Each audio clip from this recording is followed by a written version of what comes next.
Gardeners always look forward to the spring of the year when we get to get into our gardens, do the cutback, the cleanup, figure out what exactly happened over the winter months. We decided that one of the things we'd do this year in the Backyard Farmer Garden is show you what it takes to get it cleaned up and get everything ready for the coming season. We have a group of landscape management students who are using this as a learning experience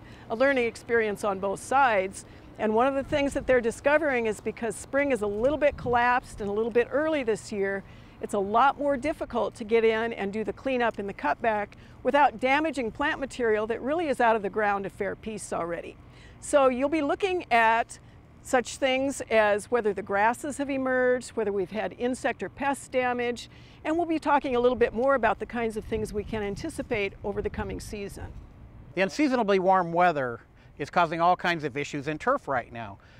I've been on this show for over 21 years, and I got to tell you, I've never ever recommended pre-emergent herbicides this early in the season. We usually wait until the first week in May in eastern Nebraska and the second week in May in western Nebraska. But we've checked soil temperatures, and they're 10 to 22 degrees warmer than they normally are at this time of year, indicating that that excessive warming is going to make weeds want to pop really quick, especially weeds like crabgrass and others that we would normally attack with pre-emergent herbicides. So it's against my better judgment, but I think we're going to have to get that pre-emergent down. We get the pre-emergent down into the ground, get it watered in, and it may seem a little bit early for a lot of that, and some of you will be putting fertilizer on, but the turf is responding to this warm weather by also growing, so it will benefit from that fertilizer applications. But once again, this is a little bit early than we would normally expect, and for that reason, you're definitely want to consider the second application of pre-emergent herbicide. In many parts of Nebraska, especially in the northern part of Nebraska, we often get away with a single application,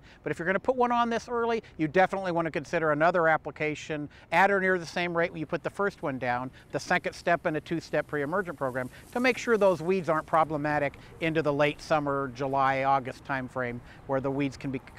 will not be controlled by that first pre-emergent application. So against my better judgment, we're doing this way in advance of what we normally would, but this year is just that different. So we have some issues with weeds both in our turf and in our backyard farmer garden. We're going to look forward to showing you how things like the Russian sage do over the seasons, since we cut them back a little bit differently in anticipation of more bad weather to come. You'll notice we've done a fair amount of soil amendment, added some soil in our annual beds, turned it over well because the annuals are pretty heavy feeders and we want to make sure they really get off to a good start. We're going to be planting the All-America selections, mulching, managing weeds and pests, and showing you all the great things that are going to be happening this season in the Backyard Farmer Garden.